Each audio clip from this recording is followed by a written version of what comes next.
Hey everybody, this is Matt with Gramps Garage.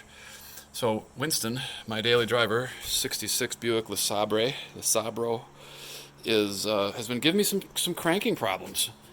And this is after I replaced the battery cables. I went to Kastner Auto Electric to have custom cables made. Welding cable, these non-lead, unfortunately, terminals, everything's crimped and soldered and beautiful. So I had the battery cables replaced and the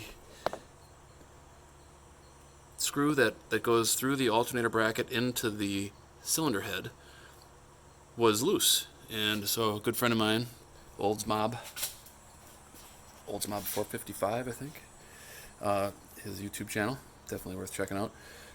He's kind of looking at my work and he's like, okay, at least the battery terminals feel tight and stuff like that. And then he just happens to give this thing a wiggle and it's loose. So it's not anymore, but here's what I wanted to share with you. If you look closely, you will see portions of the following program have been edited. So that's all burned away. This star tooth washer that's on here, arced, welded, burned, whatever you want to say, because it was not tight, and high current starting, current is going to get going. And so I was literally doing some welding, so this screw was condemned for obvious reasons. The moral of this little story is never neglect the obvious, and don't trust yourself. Don't be a hero. Check things like this.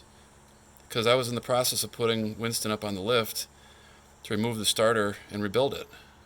But I was having unusual success when I would hang a battery pack over these terminals. I load tested the battery, Tim's Auto Parts, Conomowoc, Wisconsin. Great place, must go there. And it started. And I probably incidentally bumped the black cable that had this as the retaining fastener. And it started, and then Oldsmob 455 came over, and here we are, problem solution acquired. So thanks for watching Gramps' Garage, working on your classic cars, rebuilding your classic car radios, Southeast Wisconsin, and the world.